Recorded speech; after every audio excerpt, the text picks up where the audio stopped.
ఓం శ్రీరామచంద్ర పరబ్రహ్మణే నమః. ఓం నమో వశిష్ఠ విశ్వామిత్ర వ్యాస వాల్మీకి సుఖాదిభ్యః. ఓం శుక్లాంబరధరం విష్ణుం శశివర్ణం చతుర్భుజం ప్రసన్నవదనం ధ్యాయేత్ సర్వవిఘ్నోపశాంతయే. ఓం నమో బ్రహ్మాదిభ్యో బ్రహ్మ విద్యా సంప్రదాయ కర్తృభ్యో వంశ ఋషిభ్యో మహద్భ్యో నమో గురుభ్యః. ఓం శ్రీరామో రామభద్రశ్చ రామచంద్రశ్చ శాశ్వతః రాజీవలోచన శ్రీమాన్ రాజేంద్రో రఘుపుంగవః.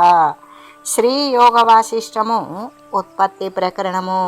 ఎప్పుడైతే వైరాగ్యము అనేది ఉదయిస్తుందో ఆ వైరాగ్యోదయం అయినప్పుడు జ్ఞానప్రాప్తి అనేటువంటిది సిద్ధిస్తుంది. అలా జ్ఞానప్రాప్తి సిద్ధించినటువంటి జన్మము సమీపమునే ఉన్నటువంటి వారు చనిపోయిన వెంటనే కూడా మరు జన్మమున మోక్షానికి అర్హులైనటువంటి వారు మోక్షప్రాప్తికి యోగ్యమగు కార్యాలు ఆచరించేటువంటి స్థితి కలిగి ఉంటారు. నిశ్చయ బుద్ధి కలిగిన ముముక్షువుల చేత రాజస సాత్వికులు అని పిలువబడుతూ ఉంటారు.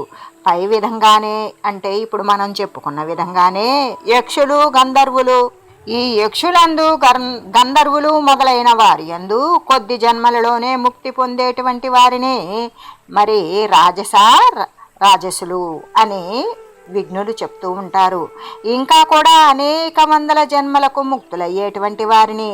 కాబట్టే మంద ప్రయత్నము కలిగిన వారికి మోక్షము చెందాలి అనేటువంటి కోరికైతే ఉంటుంది. కానీ వారి యొక్క ప్రయత్నం అనేది చాలా నిస్సత్తువుతో కూడినటువంటిది, తీవ్రతరము లేనటువంటిది. కాబట్టి మంద ప్రయత్నం కలిగిన వారు కాబట్టి వారు కోరిక మాత్రమే ఉన్న తమస్సును వదలలేరు. కాబట్టి రాజస తామసులు అని వాళ్ళు పేర్కొనబడతారు.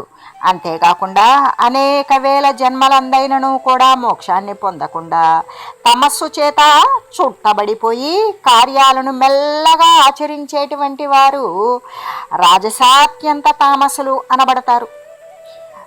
ఇంకనూ కల్పము ప్రారంభమునందు హిరణ్య గర్భోత్పత్తిని ఏ బ్రహ్మదేవుని యొక్క ఉత్పత్తి యందు వేల పర్యాయాలను వాళ్ళు చూస్తూ, అంటే శరీరాలు వస్తూ పోతూ ఉన్నప్పటికీ కూడా అనేక కల్పాల యందు జన్మించిన వారు ఇక బహుకాలానికి మోక్షాన్ని పొందువారునే తామసులు అని మహర్షుల చేత చెప్పబడుతారు.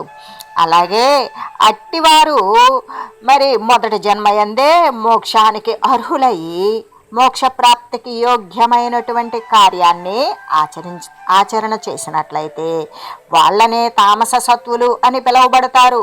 ఈ తామస సత్వుల యందు ఈ తామస జన్మ అంటే అజ్ఞానము తమో గుణముతో కూడి ఉన్నటువంటి రాక్షస దైత్యుల జన్మ అంటే ప్రహ్లాదుడు, బలి, కర్కటి రాక్షసి మున్నగటువంటి వారు జ్ఞానవంతులు అవ్వడం ఇందుకు మనం ప్రమాణంగా నిరూపణగా కూడా తీసుకోవచ్చు. అంతేకాదు ఇంకా కూడా అటువంటి వారిలో కొన్ని జన్మలైన తర్వాతనే ముక్తి పొందేటువంటి వారు మరి తమో రాజసులు అనబడతారు. అలాగే పూర్వము అనేక వేల జన్మలను ఎత్తిన ఇంకా అనేక జన్మలందు కూడా మోక్షార్హులు అంటే మోక్షానికి అర్హత లేనటువంటి వారిని తామసులు, అజ్ఞానములో నిండిపోయిన అజ్ఞానులు అని వచించబడతారు.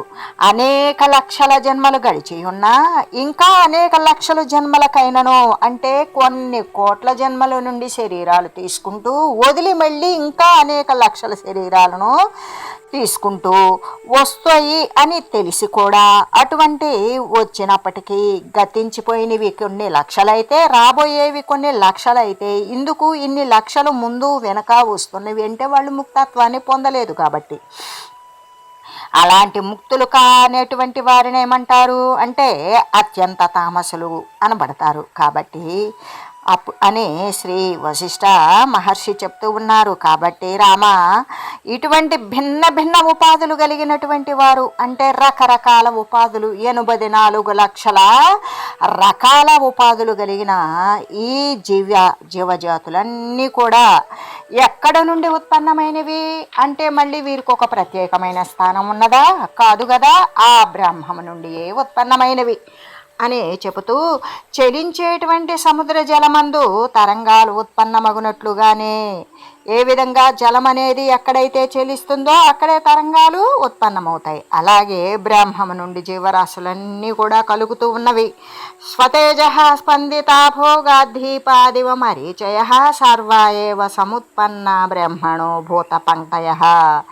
ఎలాగంటే దీపము నుండి కిరణాలు వచ్చినట్లుగానే బ్రహ్మము నుండి ప్రాణికోట్లన్నీ కూడా ఉద్భవిస్తూ ఉన్నవి. దీపము నుండే వెలుతురు, కిరణాల నుండే వెలుతురు వస్తుంది. అయితే దీపము నుండి కిరణాలు మనకి కనబడవు, అయితే వెలుతురైతే కనబడుతుంది. అలాగే ఈ బ్రహ్మము నుండే ప్రాణికోట్లన్నీ ఎక్కడ నుండి ఉత్పన్నమవుతున్నవి, ఎందు లీనమవుతున్నవి. పోయిన శరీరాలు వదిలినవన్నీ బ్రహ్మమునందే లీనమవుతున్నవి. మరి క్రొత్తగా శరీరాలు పుట్టుకొని వస్తున్నవి. మనం చూసేటువంటిది వాటికే ఉపాధి గతమైనటువంటి తల్లిదండ్రులు, వారి తల్లిదండ్రులు ఇలా చూస్తాము. కానీ అసలు అది సర్వము బ్రహ్మమే అయినప్పుడు, భిన్న వస్తువు లేనప్పుడు ఆ వచ్చేటువంటి సర్వ ప్రాణికోటి కూడా బ్రహ్మము నుండే ఉద్భవిస్తూ ఉన్నది. ప్రజ్వలిస్తూ ఉన్నటువంటి అగ్ని నుండి మినుగురులు లేచేలాగానే బ్రహ్మము నుండి ప్రాణి సమూహం అంతా కూడా ఆవిర్భవిస్తూ ఉంటుంది. ఎలాగంటే చంద్రబింబం నుండి మందారాల వంటి మోహనోహరమైన కిరణజాలం కలుగునట్లుగానే దృశ్యమంతా కూడా బ్రహ్మము నుండియే ప్రకటితమవుతూ ఉంది. లేకపోతే బ్రహ్మమే గనక లేకపోతే లోకము లేదు, జగత్తు లేదు, ప్రకృతి లేదు, విశ్వము లేదు. మనం అనంత నామాలను పెట్టుకొని పిలుచుకొని ఊనుకొని వేలాడుతూ ఉండి గుర్తించదగినటువంటి తెలివియే లేదు. అయితే మరి ఇదంతా దేని ద్వారా? ఆ తెలివి ద్వారా. ఆ తెలివి కూడా ఎక్కడ? బ్రహ్మము నుండి ఉత్పన్నమైనటువంటిదే. కాబట్టి అదంతా కూడా బ్రహ్మము నుండే ప్రకటితమవుతూ ఉన్నది. వృక్షము నుండి అనేక చిత్రములైన విచిత్రములైన కొమ్మలు, శాఖలు, వేళ్ళు ఇట్లాంటివన్నీ కూడా ఉత్పన్నమైనట్లుగానే బ్రహ్మము నుండి వివిధ రకాలైనటువంటి జీవరాశులన్నీ కూడా ఏర్పడుతూ ఉన్నవి. కాబట్టి సువర్ణము నుండి కటకకేయూరాది ఆభరణాలు లాగానే బంగారం నుండి అనేక రకాలైనటువంటి నచ్చినటువంటి పద్ధతుల్లో ఆభరణాలను తయారు చేసుకున్నట్లుగానే అలాగే బ్రహ్మము నుండి ప్రాణికోట్లన్నీ కూడా ఉత్పన్నమవుతున్నవి. అది ఒక రకము కాదు. నిర్మల జలము కలిగినటువంటి సెలయేటి నుండి నీటి తుంపరల్లాగానే ఆ పుట్టుకే లేనటువంటి ఏ పరమాత్మ అయితే సర్వవ్యాపకమై ఉన్నదో దాని నుండే ఈ జీవకల్పన అంతా కూడా అక్కడ నుండి కొనసాగింది. మరి దానికి ఇంకెక్కడా కూడా ఎటువంటి తావు లేదు. ఎలాగంటే ఆకాశన్య ఘటిస్థాలి రంధ్రాకాశాదయో యదా సర్వా ఏవోత్తితాలో లోకా కలన బ్రహ్మణ వదాత్. ఘటాకాశము మహాకాశమునందు స్థితి పొందినట్లుగానే సమస్త లోకాలు కూడా బ్రహ్మమందే కల్పింపబడి స్థితివంతాలగుచూ ఉన్నవి. ఘటాకాశము కుండలో ఏమున్నది? ఖాళీ ఉన్నది. మనం ఎక్కడున్నాం? ఖాళీలోనే ఉన్నాం. భూమిపైన ఉన్నాము అని చెప్పడం కాదు, భూమిపైనే ఉన్నాం. భూమి ఎక్కడుంది? ఖాళీలోనే ఉంది. మరి చుట్టూ ఆవరించింది ఖాళీలోనే ఉంది. ఏమేమి? వాయువు ఉన్నది, అగ్ని ఉన్నది, జలం ఉన్నది, పృథ్వీ ఉన్నది. ఈ పృథ్వీ మీద సర్వ జీవరాశి ఉన్నది. ఇదంతా ఎక్కడ ఉన్నది? ఖాళీలో ఉన్నది. అలాగే ఇప్పుడు కుండ, పెద్ద కుండ, ఆ కుండలో ఏమున్నది? ఖాళీ కుండ. ఖాళీ అంటేనే ఆకాశము. ఆ ఆకాశము, ఈ కుండ అనేది పగిలిపోయింది. ఈ కుండలో ఆకాశం ఏమైంది? మహాకాశంలో లీనమైంది. అది ప్రత్యేకంగా పరిగెత్తుకుంటా పోయి లీనమైందా? లేదు. ఆకాశము అనేది సర్వవ్యాపకమైనది. ఎప్పుడైతే ఆవరణ దోషం తొలగిందో, ఆవరణ పోయినప్పుడు అది ఇది ఏకమైంది. లేనప్పుడు ఆవరణం ఉన్నప్పుడు దానిలో ఉన్నటువంటి ఆకాశం ప్రత్యేకంగా కనిపిస్తూ ఉన్నది. ఖాళీ. ఇది ఏమని చెప్తాం? ఖాళీ కుండ అని చెప్తాం. అట్లాగే ఈ ఖాళీ కాస్త ఏమైంది? కుండ పగిలిపోతే ఈ ఖాళీ పెద్ద ఖాళీలో లీనమైంది. అంటే ఈ ఆకాశం యందు లీనమైంది అని చెప్పినట్లుగానే సమస్త లోకాలు కూడా ఎక్కడి నుండి సృజింపబడుతున్నాయి? బ్రహ్మమునందే కల్పించబడుతున్నాయి. అవి బ్రహ్మమునందే స్థితి పొందుతున్నవి, బ్రహ్మమునందే లీనమవుతూ ఉన్నవి.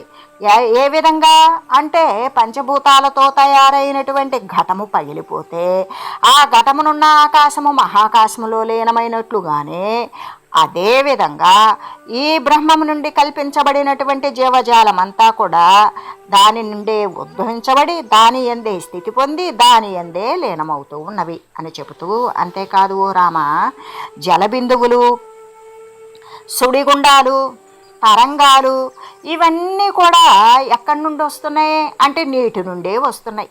నీరే లేకపోతే జలబిందువులు ఉండవు. అక్కడ ఆవర్తాలు అంటే సుడిగుండాలు ఉండవు. మేఘాలు అంటే నీరే లేకపోతే మేఘం కూడా తయారవ్వదు. తరంగాలు ఇలాంటివేవి ఉండవు. మరి అంటే కెరటాలు అలాంటివి ఉండవు. ఇవన్నీ ఎక్కడి నుండి వస్తున్నాయి? నీటి నుండే కలిగినట్లుగానే ఈ బ్రహ్మము నుండి మనం చూస్తూ ఉన్నా, అనుభవిస్తూ ఉన్నా, అసత్యమైనప్పటికీ కూడా సత్యమని భావిస్తూ ఉన్న దృశ్య ప్రతీతి ఏదైతే ఉన్నదో ఇదంతా కూడా బ్రహ్మము నుండే ఉత్పన్నమవుతూ ఉన్నది. ఎలాగంటే మృగతృష్ణ తరంగిణ్యో యదా భాస్కర తేజస సర్వాదృశ్య దృశో ద్రష్టోర్వ్యతిరిక్త నరూపత. ఎలాగంటే ఎండమాములు సూర్య తేజము కంటే భిన్నము కాదు కదా. ఎలా? అధికమైనటువంటి వేడి ఎక్కువగా ఉన్నప్పుడు మాత్రమే నీరు లేని ప్రదేశంలో మనకి ఎండమాములు ఆ యొక్క సూర్యకిరణాల చేత నీరెండ ఛాయలుగా పడి అది మనకు నీళ్ళలా కనబడుతుందే కానీ ఎండలేని సమయంలో మనకి ఎండమాములు అనేది కనబడదు. అయితే ఈ ఎండమాములు అంటే నీరు లేకనే ఉన్నట్లు భ్రాంతి కల్పించేటువంటి విషయం. ఈ ఎండమాములు సూర్య తేజము కంటే, ప్రచండమైన సూర్య తేజము కంటే ఇది భిన్నము కాదు. సూర్య తేజమే లేకపోతే, సూర్యప్రకాశమే లేకపోతే, ఎండ వేడిమి ఎక్కువగా లేకపోతే అక్కడ ఎండమాములు కనపడవు. అట్లాగే ఇక్కడ చూసేటువంటి ద్రష్టకు భిన్నంగా దృశ్యము అనేది లేదు. సూర్యునికి భిన్నంగా ఎండమాములు ఎలా లేకుండా ఉన్నదో అలాగే చూసేటువంటి ఎవడైతే ద్రష్ట ఉన్నాడో వాడికి భిన్నంగా దృశ్యం లేదు. దృశ్యం లేనప్పుడు ద్రష్ట లేడు, ద్రష్ట లేకపోతే దృశ్యమే లేదు. చంద్రుని నుండి వెన్నెలలాగానే, అగ్ని నుండి ప్రకాశంలాగానే బ్రహ్మము నుండి పలు విధాలైనటువంటి జీవజాతులన్నీ కూడా ఉత్పన్నమవుతూ ఉన్నవి. చంద్రుని నుండి వెన్నెల అంటే చంద్రికలు ఏ విధంగా జాలువారి సర్వం ప్రకాశవంతంగా ఉంటుందో, అగ్ని నుండి ఏ విధంగా ప్రకాశమానంగా మండుతూ ఉంటుందో అలాగే బ్రహ్మము నుండి రకరకాలైనటువంటి జీవజాతులన్నీ కూడా ఉత్పన్నమవుతూ ఉన్నవి. ఏ పరమాత్మ నుండి అయితే ఈ జీవజాతులన్నీ కూడా ఆవిర్భవిస్తూ ఉన్నవో ఆ పరమాత్మ ఎందే మళ్ళీ అవన్నీ కూడా లీనమగుచున్నవి. ఎక్కడి నుండి వచ్చినవో అక్కడికే పోతూ ఉన్నవి. కొన్ని చిరకాలానికి అంటే అనేక వేల జన్మలకి కొన్ని పోతాయి. ఇప్పుడు మనం అనేక రకాలు నిన్నటిపై విషయంలో మనం తెలియజేసుకున్నాం. ఏ రాజస, తామస, మరి సాత్విక, వీటిల్లో కూడా వివిధ రకాలైనటువంటి భిన్న భిన్న స్థితుల్లో ఉన్నటువంటి స్థితి కలిగిన వారు ఎవరు ఏ తత్వంతో ఉన్నప్పుడు ఎంత ముక్తత్వాన్ని పొందుతారు అనేటువంటిది మనం వివిధ రకాలుగా దాన్ని విభిన్నం చేసుకొని మరీ తెలియజేసుకున్నాం. అదే విషయానికి ఇప్పుడు కొన్ని చిరకాలానికి ఏ విధంగా బ్రహ్మమునందు ఎప్పుడు ముక్తత్వాన్ని ఎవరైతే పొందుతారో వారు బ్రహ్మమునందే లీనమై ఉంటారు. మళ్ళీ కూడా వాళ్ళు శరీరాన్ని తీసుకుంటారు. అంటే అనేక వేల జన్మలకు లయిస్తూ ఉన్నాయి కొన్ని. మరికొన్ని అయితే కొన్ని జన్మల నుండియే పూర్తిగా ఉన్నట్లుగానే ఉంటూ ఉన్నవి. కొన్ని అయితే అక్కడే లయించి మరీ ఉన్నవి. మరి అంతేకాని అసలు జగత్తు బ్రహ్మకి ఏదైనా భేదం ఉన్నదా అంటే ఏమాత్రమూ లేదు. అయితే ఈ భేదమంతా దేని ద్వారా కనపడుతుంది? ఉపాధుల యొక్క భేదము చేత మాత్రమే ఈ జగత్తు బ్రహ్మ అనేటువంటి ప్రతీతి కలుగుతూ ఉన్నది. ఇత్తం జగత్సు వివిధేషు విచిత్ర రూపాంత స్వేచ్ఛయా భగవతో వ్యవహారపత్య ఆయాంతి యాంతి నిపతంతి తదోత్పతంతి రూపశ్రియ కనకట ఇవ పావకోత్తాహ. అంటే ఈ విధంగా ఉపాధి భేదం చేత బ్రహ్మాండములందు అంతటా కూడా వ్యవహరిస్తూ ఉన్నటువంటి ఎన్ని రకాల జీవజాతులైతే ఉన్నవో ఇవన్నీ కూడా పరమాత్మ యొక్క ఇచ్చ చేత కలుగుతూ ఈశ్వరేచ్ఛచే మాత్రమే కలుగుచు మళ్ళీ కూడా ఆ సర్వేశ్వరుని యందే లయించిపోతూ ఉన్నవి. అంతేకాదు అవన్నీ కూడా ఇంకా వాటి యొక్క పాప పుణ్య ఫలితాలు కొలది స్వర్గాలకు పోవటం, అక్కడి నుండి అది క్షీణించగానే మత్స్యలోకానికి రావడం, లేదా నరకానికి వెళ్ళడం, అక్కడి నుండి అధోలోకాలకు వెళ్ళడం, అక్కడి నుండి ఉన్నతంగా రావడం. ఏదైనా ఒక చోటు నుండి ఇంకొక చోటుకు వచ్చింది అంటే దేహం అనేటువంటిది మారవలసింది. అటువంటి దేహ పతనానంతరం కొత్త ఉపాధిని తీసుకొని మళ్ళీ వస్తూ పోతూ అవి చేసుకున్నటువంటి కర్మల విశేష ఫలితానుసారంగా ఆయా ఉపాధులను అనుసరించి ఈ నరకాదలను పొందుచు, స్వర్గాలను పొందుచు, అధోలోకాలను పొందుచు, సుఖపడుతూ కష్టపడుతూ ఇటువంటి వాటిలో పరిభ్రమిస్తూ అంటే తిరుగుతూనే ఉంటాయి అని చెబుతూ అభిన్నో కర్మకర్తారౌ సమమేవ పరాత్పదాత్ స్వయం ప్రకటతాం యాతౌ పుష్పామోధౌ తరోరివ. ఇంకా అంటున్నారు వశిష్ఠ గురువులు, ఓ రామ, కర్త క్రియ ఏకరూపమే అవుతుంది. చేసేవాడెవడు? ఆ చేసేవాడు చేస్తున్నాడు అంటే కర్మ అయి ఉంటుంది. ఆ కర్మ అదే క్రియ అయి ఉంటుంది. ఆ క్రియ వేరా, కర్త క్రియ వేరా అంటే కర్త చేతే క్రియ చేయబడుతుంది. ఆ రెంటికి ఏకరూపమే అవుతుంది కదా. అలాగే వృక్షము నుండి పుష్పాలని, పుష్పాల నుండి సుగంధమని, వృక్షాల నుండి పుట్టేటువంటి పుష్పాలు, పుష్పాలలో ఉన్న సుగంధము అనేది వేరుగా ఉంటుందా? పుష్పాలలో నుండి పుట్టినటువంటి సుగంధము పుష్పాల కంటే వేరు కానట్లుగానే ఈ క్రియ, ఈ కర్త రెండు కూడా పరమపదమైనటువంటి బ్రహ్మము నుండే ఉత్పన్నమైనవి. కానీ అది అవతల వాటి స్వంతముగా అవి ఎక్కడ నుండి అవి వ్యక్తం కాలేదు అని చెబుతూ సర్వసంకల్పనాముక్తే జీవా బ్రహ్మణి నిర్మలే స్ఫురంతి వితతే వ్యోమ్ని నీలమేవాజ్ఞ చక్షుష. ఏ కల్పన కూడా లేని నిర్మలమైనటువంటి పరబ్రహ్మమునందు, మాలిన్యరహితమైనటువంటి పరబ్రహ్మమునందు ఆకాశమున నీలత్వం లాగానే జీవత్వం స్ఫురిస్తూ ఉన్నది. ఏ విధంగా ఆకాశాన నీలత్వం ఎవరద్దారు? ఎవ్వరు అద్దల లేదు కదా అని ఆకాశం ఆకాశంలాగా ఏమీ లేకుండా ఉంటుందా? కాదు. ఇక్కడ నుండి ఎవరు ఎక్కడ నుండి చూస్తే వారికి సుదూరంగా ఆకాశం నీలంగానే కనబడుతూ ఉంటుంది. అయితే మరి ఏ కల్పన లేనటువంటి, అసలు కల్పనే చెయ్యనటువంటి, మాలిన్యరహితమైనటువంటి ఏ నిర్మలమైనటువంటి పరబ్రహ్మం ఉందో దాని నుండి జీవత్వం స్ఫురిస్తూ ఉన్నది. దేని కారణం చేత? అజ్ఞాన దృష్టి చేత. కాబట్టి బ్రహ్మము నుండి జీవులు ఉత్పన్నమయ్యను అనేటువంటి అజ్ఞాన సిద్ధాంతము, అసత్య సిద్ధాంతము, ఇదంతా అసత్యము అజ్ఞానము అనేటువంటి సిద్ధాంతము అన్నప్పుడు అది ఎవరి వద్ద ఉంటుంది? అజ్ఞానులు ఉండేటువంటి తావునునే ప్రబలుతూ ఉంటుంది.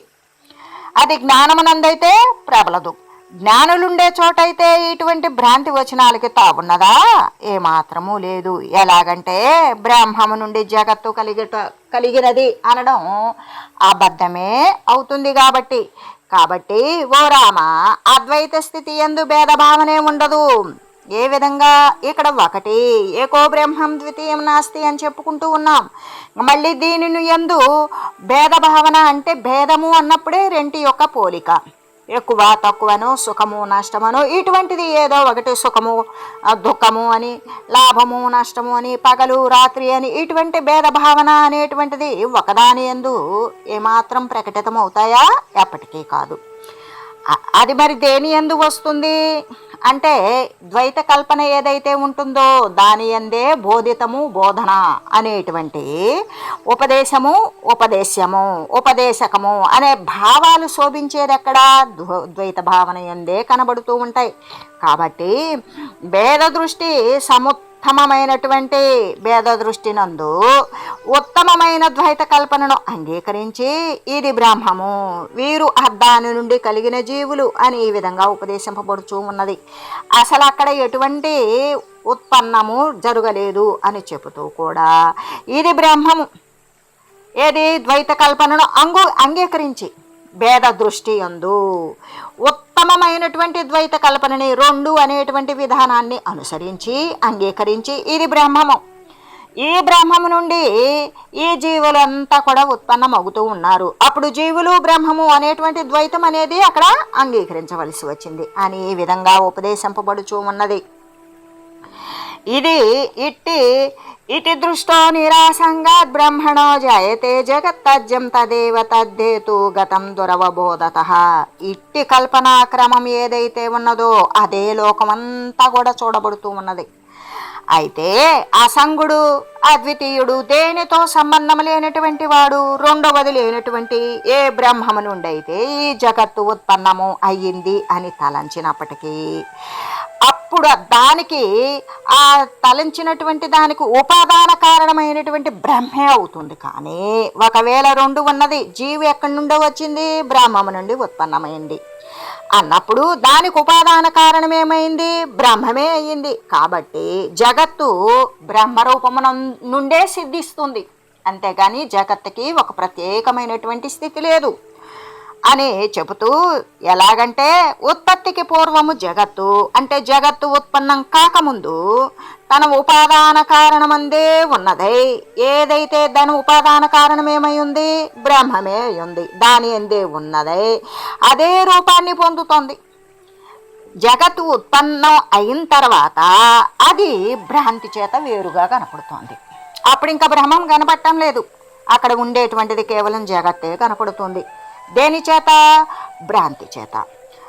అలాగే మేరుమందర సంకాస బహవో జీవరాశయ ఉత్పత్త్యోత్పత్త్య సంలీనాస్తస్మిన్నేవా పరే పదే. మేరు పర్వతము మందర పర్వతాలలాగానే అనంతములైనటువంటి జీవరాశులు బ్రహ్మము నుండి ఉత్పన్నమగుచు మళ్ళా కూడా పరమైనటువంటి బ్రహ్మమునందేలా ఇస్తూ ఉన్నవి. ఏ విధంగా అంటే ఈ మేరు పర్వతము మందర పర్వతాలలాగానే ఇవి ఎక్కడి నుండి ఉత్పన్నమైనవి, జగత్తునందు ఉత్పన్నమైనవి. అయితే అనంతాలైనటువంటి జీవరాశులు బ్రహ్మమునందు ఉత్పన్నమవుతూ ఉన్నవి. ఈ బ్రహ్మమునందు ఉత్పన్నమగుచు మళ్ళీ కూడా ఆ ఉత్పన్నమైనది ఎప్పటికైనా నశించాల్సిందే కదా. నశించడము అన్నా, మరి వినాశము అన్నా, లయము అన్నా, లేదా ఇవన్నీ ఎన్ని రకాలు మనం చెప్పుకున్నా కూడా అది తిరోగమనం చెందేటువంటి ప్రదేశం ఏంటి అంటే ఆ పరమపదమైనటువంటి బ్రహ్మమునందే మళ్ళీ లయిస్తూ ఉన్నవి. ఎచ్చట ఉత్పన్నమవుతున్నవో ఎందుకు, సదా సర్వత్రా సర్వవ్యాపకమైనటువంటి సర్వ ప్రతిపత్తి కలిగిన పరమాత్మ వస్తువు ఏకమాత్రమే అయ్యున్నప్పుడు ఆ పరమాత్మనందే ఎక్కడ నుండి ఏది ఉత్పన్నమైంది అంటే మనం అజ్ఞానవశాత్తు ప్రదేశాల యొక్క విభాగ స్థితిలో ఆ ప్రదేశం నందు పుట్టి ఈ ప్రదేశంకి వచ్చి చచ్చిపోయాడు అని చెప్పుకుంటూ ఉంటాం. అసలు జ్ఞాన దృష్టితో చూస్తే అసలు ఈ జగత్తు లేదు, సర్వము ఉన్నది బ్రహ్మస్వరూపం. అయితే వాడు ఎక్కడ పుట్టాడో మళ్ళీ కూడా ఈ దేహ పతనానంతరం మళ్ళీ అక్కడికే చెందుతాడు. అక్కడికే చెందాడు, మళ్ళీ శరీరం రాకుండా ఉండాలి అంటే వాని యొక్క ముక్తికి అర్హమైనటువంటి సాధనాపరుడైతే తప్ప మళ్ళీ దేహాలు తీసుకొని రావలసింది. అది ఎటువంటి దేహాలు అంటే వాడి కర్మకు అర్హమైనటువంటి దేహాలు. అలాగే అంతటా కూడా వనవృక్షాల ఆకులలాగానే పెద్ద అడవి ఉంది, అడవిలో ఏముంటాయి, వృక్షాలే ఉంటాయి. ఆ వృక్షాల ఆకులన్నీ కూడా ఏ విధంగా అంటే అనేక సహస్రాలైనటువంటి ఆకులన్నీ రాలిపోతాయి, ఏ పర్వతాల చుట్టుకు వెళ్ళిపోతాయి, మళ్ళీ కొత్త ఆకులు పుడతాయి. అలాగే ఇట్లా ఈ జీవ సమూహం అనేటువంటిది ఎప్పుడు కూడా ఈ జీవుడు లోపల అనేక ఉపాధులతోటి వాడు ఉత్పన్నమవుతూనే ఉంటాడు. ఇక భవిష్యత్ కాలంలో కూడా వసంతకాలం అందలి నూతనాంకురం లాగానే వసంతకాలంలో ఎట్లా పుడతాడు అంటే అది నూతనంగా అంకురించినట్లుగా పల్లవములతోటి పుష్పభరితములైనటువంటి అప్పుడే నవాంకురాలు క్రొత్త క్రొత్త మొలకలు అనేవి ఉత్పన్నం అయ్యేటువంటి ఋతువు. కాబట్టి అప్పుడు క్రొత్త ఆకులు వేసుకొని నూతనాంకురాలు లాగా బ్రహ్మము నుండి వివేకమైనటువంటి జీవులు ఉత్పన్నమవుతారు. అంతేకాదు గ్రీష్మ ఋతువందు వసంతకాల వృక్షరసములాగానే అంటే గ్రీష్మ ఋతువులో ఎండలు బాగా ఉండినప్పుడు ఆ వృక్షాలు మళ్ళీ మాడి చచ్చిపోతాయి. అలాగే ఆ బ్రహ్మముందే లయమైపోతారు. మళ్ళీ ఎక్కడ నుండి ఉత్పన్నమయ్యారు, బ్రహ్మము నుండే జీవులు ఉత్పన్నమైనవి, బ్రహ్మము నుండి మళ్ళీ ఎక్కడ లయమవుతుంది, అక్కడ బ్రహ్మమునందే లయమైపోతూ ఉన్నది. ఈ పరబ్రహ్మమందు అనేక జీవరాశులు త్రికాలాల యందు కూడా భూతకాలంలో, వర్తమాన కాలంలో, భవిష్యత్ కాలంలో ఈ త్రికాలాల యందు కూడా ఉత్పన్నం అవుతూనే ఉన్నారు, స్థితిని పొందుతూనే ఉన్నారు, లయిస్తూనే ఉన్నారు, మళ్ళీ వస్తూనే ఉన్నారు, కొనసాగుతున్నారు, మళ్ళీ పోతూ ఉన్నారు అని చెబుతూ పుష్పామోదా వివౌ భిన్నో ఉమాన్ కర్మ చ రాఘవ పరమేశాత్ సమాయాతే తత్రైవ విశతః శనైః. ఓ రామ, పుష్ప సుగంధాల వల్లేనే పురుష కర్మలకు భేదం లేదు, పుష్పానికి పుష్పంలోని వాసనకి ఏ విధంగా భేదం లేదో అలాగే పురుషునికి కర్మకి ఏమాత్రము భేదం లేదు. వాడు కర్మ చేస్తేనే మళ్ళీ శరీరాన్ని ధరించాడు. వాడు శరీరాన్ని ధరించాడు అంటే కర్మే చేస్తాడు. అంటే ఆ పురుషునికి ఆ కర్మకి ఏమైనా భేదం ఉన్నదా? లేవు. అలాగే పరమాత్మ నుండియే ఉత్పన్నమై మళ్ళీ కూడా వానినే చేరుకుంటూ ఉన్నవి. దృష్టమేతే జగత్యస్మిన్ దైత్యోరగణ రామరాహ ఉద్భవంత్య భవాభావై ప్రస్ఫురంతే పునః పునః. యథార్థంగా ఉత్పన్నం కాకపోయినప్పటికీ కూడా దైత్యులు, నాగులు, మనుష్యులు, దేవతలు వారి యొక్క వాసనతో నిర్మించబడినటువంటి పాంచభౌతిక ఉపాధులతో కూడి మళ్ళీ మళ్ళీ కూడా జన్మించుచూ ఉండడం జగత్తులో కనబడుతూ ఉన్నది. ఏ విధంగా? యథార్థంగా వాళ్ళు జన్మించి ఉన్నారా? లేదు. అంటే రాక్షసులు కానీ, నాగులు కానీ, మనుషులు కానీ, దేవతలు కానీ వాసనా మాత్ర రూపాలుగా వారు గతంలో ఏదైతే చేసి ఉన్న కర్మ ఫలిత వాసనంగా మిగిలి ఉందో ఆ వాసనా ప్రాబల్యము చేతనే ఉపాధి ధరిస్తాడు. ఆ ఉపాధితో కూడి మళ్ళీ మళ్ళీ కూడా జనిస్తూ చస్తూ ఈ ప్రపంచమున ఈ విధంగా జగత్తు అనేది కనబడుతూ ఉన్నది. హేతుర్విహరణే తేషామాత్మ విస్మరణాధృతే న కశ్చిల్లక్ష్యతే సాధు జన్మాంతర ఫలప్రద. సాధువైనటువంటి ఓ రామచంద్ర, ఇట్టి వీరి యొక్క పరిభ్రమణమునందు ఈ జీవుల యొక్క పరిభ్రమలో ఆత్మస్వరూపము అనేటువంటిది విస్మరణం అవుతుంది. మరి అది అలా మరిచిపోవడానికి కారణం వేరొకటి ఉన్నదా అంటే లేదు. అంతేకాకుండా దీనికి ఇతరమైనటువంటి జన్మాంతరమనందు మరి ఏ ఫలదాతయు కూడా లేడు. ఎలాగంటే ఆ దైత్యులు, నాగులు, మనుష్యులు యొక్క జన్మ విహరణాల యందు ఇలా రకరకాలుగా శరీరాలు దైత్యులు కానీ, నాగులు కానీ, మనుషులు కానీ, దేవతలు కానీ ఇటువంటి రకరకాల ఉపాధులు ధరించినప్పుడు ఆ ధరించి వచ్చిపోయేటువంటి స్థితిలో తన యొక్క స్వస్వరూపము నేను ఆ పరబ్రహ్మం కంటే భిన్నము కాదు అనేటువంటి వస్తుతత్వాన్ని వాడు తప్పనిసరిగా మరిచిపోతాడు. అట్లా మరిచిపోవడము దేహాల యొక్క ఉపాధుల యొక్క మార్పులు చేర్పులతోటి తన యొక్క ఆత్మస్థితిని పరబ్రహ్మము అనేటువంటి స్థితిని మరిచిపోవడానికి మరొక కారణం ఏమైనా ఉన్నదా అంటే తన యొక్క ఉపాధులు ఉత్తాన పతనాల మధ్యలో తన యొక్క స్థితి మరిచిపోతాడు. అంతేకాదు దీనికి ఇతరమైనటువంటి జన్మాంతరమందు ఫలము కలగజేసేటువంటిది వేరేదైనా కనబడుతుందా? మరి ఎప్పటికీ ఏమీ కనపడదు అని చెప్పగా అప్పుడు శ్రీరామచంద్రుడు అడుగుతూ ఉన్నాడు. అవిసంవాదినాద్దే యద్యత్ ప్రామాణిక దృష్టిభిః వేతరాఘైర్విన్నీతం తచ్చాస్త్రామితి కథ్యతే. ఓ మునీంద్ర, అలౌకికములైనటువంటి ధర్మము, వ్రతము మొదలైన విషయాల యందు వేదాలే ప్రమాణాలు కదా. అట్టి వేదాలయందు సత్యాలను తెలిసినటువంటి మహాత్ములకు వేతరాగులైనటువంటి మనువులు మొదలైనటువంటి వారు ఉన్నారు కదా. వారి యొక్క ధర్మము అధర్మాలను గురించి ఏమాత్రము నిర్వివాదముగా వేద సమ్మతముగా నిర్ణయించారు కదా. అంతేకాకుండా స్మృతులు, పురాణాలు, కల్పనాలు, ఇతిహాసాదులు, సూత్రాలు ఇటువంటివన్నీ కూడా వారు లిఖించి కూడా ఉన్నారు కదా. వాటినే కదా శాస్త్రాలు అంటారు. అనగా అలౌకిక విషయాలయందు స్మృత్యాదులే ప్రమాణాలు కదా. శృతులు, స్మృత్యాదులు వేదాలు చెప్పినటువంటి దానిని అనుసరించటమే కదా ప్రమాణాలు అని శ్రీరామచంద్రుడు అడుగుతూ, విశుద్ధ సత్వగుణోపేతులుడు ధీరులు అంటే విషయ దుఃఖాదుల చేత ఎప్పటికీ కూడా చెలింపని వారు ఎవరైతే ఉన్నారో వారు సమదృష్టి కలిగిన వారు కదా. మరి వర్ణించడానికి సాధ్యము కానటువంటి ఆనందాన్ని అనుభవించేటువంటి వారు, బ్రహ్మ సాక్షాత్కారాన్ని కలిగిన వారుని సాధువులు అంటారు కదా మునీంద్ర అని చెబుతూ, ఇటువంటి సాధువులైన మహాత్ములకు ఆచరణ మరియు శృతులు, స్మృతులు, శాస్త్రాలు ఈ రెండు కూడా తత్వజ్ఞానానుభవం లేని వారికి కళ్ళ వంటివే కదా. దాని ద్వారా జ్ఞానం అనేది వస్తుంది కదా. అనగా వీటి చేతనే ధర్మాన్ని, బ్రహ్మతత్వాన్ని ఎరుగుతారు.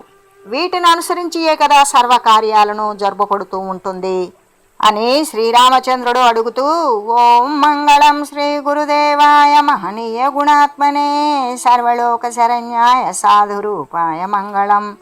ఓం మంగళం కోసలేంద్రాయ రామాయ రామభద్రాయ చక్రవర్తి తనూజాయ సార్వభౌమాయ జానకీ వల్లభాయ శ్రీరామచంద్రాయ మంగళం.